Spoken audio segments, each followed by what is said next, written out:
Have you ever wondered how unchecked arrogance blinds some to the consequences of their own actions?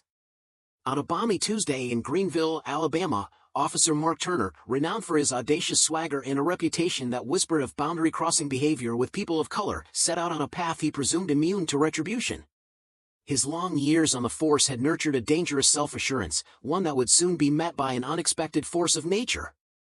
That morning, as sunlight danced on the pavement, Turner's eyes fell upon a sleek, obsidian BMW parked outside a modest coffee haven nestled in a predominantly white enclave.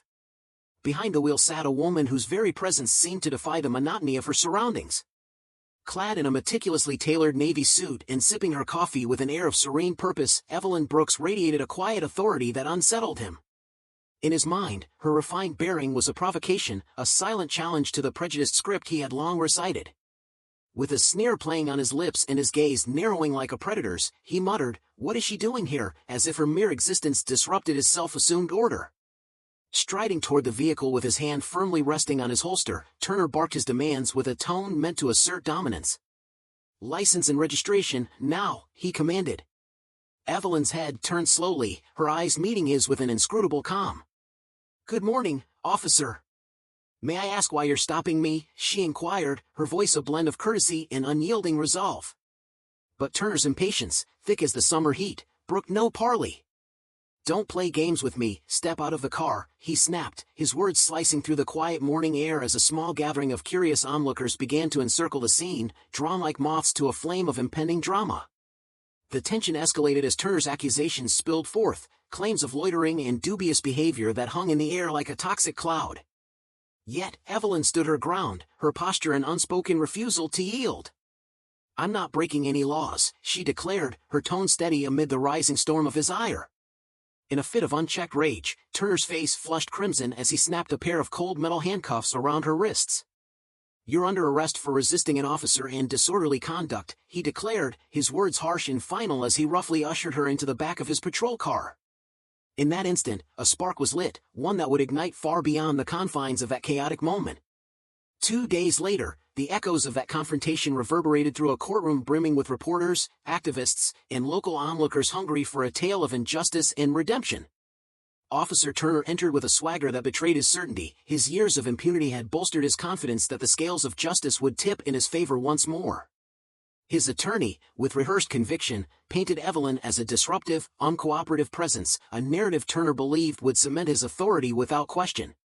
Then, as if summoned by fate, the heavy doors swung open and in walked Evelyn Brooks. Draped in a crisp gray suit that spoke of both precision and power, she moved with an understated dignity that commanded the room's attention. A hush fell over the assembly as she stepped forward, and with deliberate calm, she addressed the bench. "Your Honor, before I offer my defense, allow me to introduce myself properly." Reaching into her briefcase, she produced a badge that shimmered with undeniable authority. "I am Evelyn Brooks, Chief Federal Prosecutor for the Southern District of Alabama." In that electrifying moment, the courtroom's atmosphere shifted, the confident smirk on Turner's face evaporated, replaced by a dawning apprehension. Evelyn's testimony unfolded like a masterfully composed indictment. With each measured word, she recounted how Officer Turner had trampled on her rights, detailing the false arrest, the excessive force, and the brazen display of prejudice. Her account was bolstered by video evidence captured by bystanders, an impeccable record, and heartfelt testimonies from those who witnessed the ordeal. When the judge fixed his gaze upon Turner and demanded, "Officer Turner, do you have anything to say for yourself?" his faltering reply, I didn't know who she was," rang hollow in the cavernous silence.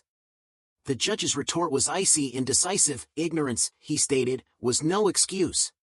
In that moment, the verdict came swift and unyielding: immediate suspension without pay, mandatory sensitivity training, and a full internal investigation into Turner's conduct. Yet, Evelyn's resolve did not waver. Rising once more, she appealed, "Your Honor, I request a formal review of Officer Turner's past arrests. If his treatment of me is but one chapter in a recurring tale of abuse, then the truth must be uncovered." The judge, his expression grave, consented to a comprehensive inquiry, an order that would signal the end of Turner's unchecked reign. As the courtroom emptied and reporters converged upon her, Evelyn paused, the weight of her words resonating in every corner of the room. "Justice isn't solely about punishment," she declared, her voice both tender and unyielding, "it's about accountability. No one is above the law, not even those who are sworn to enforce it. Her statement ignited a fervor among the crowd, applause swelling like a tidal wave, and her words quickly transformed into a rallying cry for reform. In that fateful span of mere minutes, Officer Turner's world unraveled completely. Once sure of his invincibility, he now sat in silence, his career in tatters, a living testament to the truth that when justice is wielded by steadfast hands, even the mightiest arrogance can be swiftly and unyieldingly dismantled. What will be the next chapter in the saga of accountability?